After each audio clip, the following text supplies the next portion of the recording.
Hi there, my name's Selena Mara of Come Alive Singing, and I love to help singers to break through their blocks and skyrocket their vocal talent so they can really sing like magic and become confident and captivating vocalists. Now today I want to share with you about a really important ingredient in your voice, and it's to do with what happens here at the level of your vocal folds. So you've got your vocal folds are here in your larynx and they vibrate together to make the pitch of your voice, and pitches, high and low and everything in between. But it's to do with the tone quality of this initial sound of the voice that I'm going to be talking about, because it's really critical to how freely your voice sounds and how much control you've got over it, and whether it's tiring or difficult in any way. And there's like a spectrum of qualities here. It's called the Spectrum of Phonation, and there's three key ways that you can produce tone there. There's balanced, which is your ideal middle way, and then there's glottal on one side and breathy on the other side. Now a lot of people tend to be a bit stuck on one side or the other, but I always teach my students to be able to master the whole spectrum, but particularly be very capable with that ideal middle way, the balanced tone. So balanced tone is when your vocal folds are coming together and they're connecting fully and with just the right level of pressure.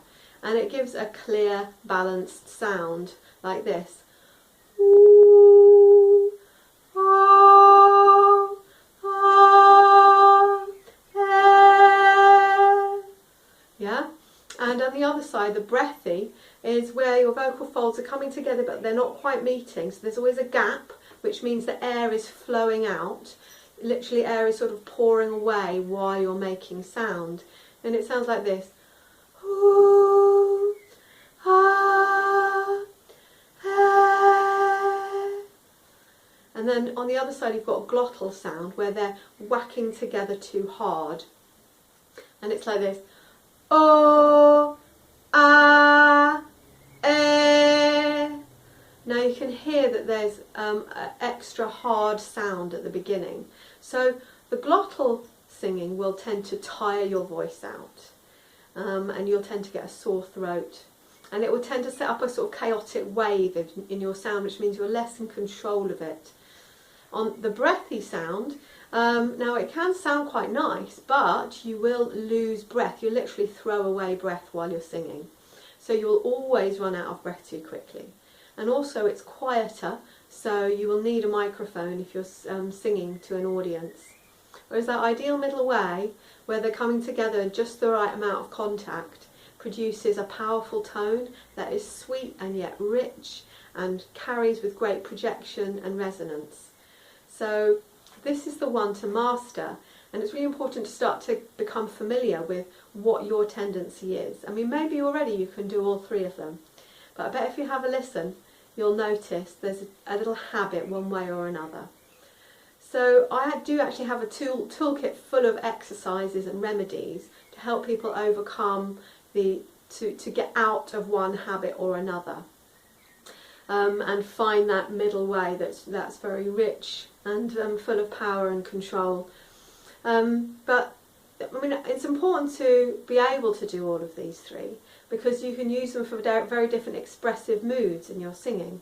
I mean, the glottal sound is, it's hard, it's pushy, it's aggressive, it's assertive. So you might want to use that when you're singing a song that requires that kind of quality. And the breathy sound is kind of tender, sexy, vulnerable, open. So it's a really nice quality of tone to use when you want to communicate that kind of energy. Now there are some really famous singers that have a classically breathy tone, and when you start listening out for it, you'll really hear this. But it's important to learn that middle way and gain control over the whole spectrum. So I can't give you any of my exercises today, but once you just start paying attention to what your habit is, and you start thinking about creating like a clear, steady torch beam, like a narrow beam of focused light with your sound. Ooh,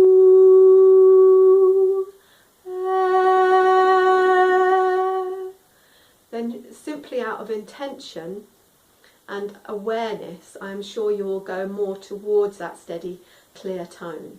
But if you need more help with that, just visit my website and hook up with me for a chat so we can find out what you need to help you find the full freedom in your voice. So I hope you enjoyed this video and found it useful. Start exploring your vocal ingredient of phonation. See you next time. Bye.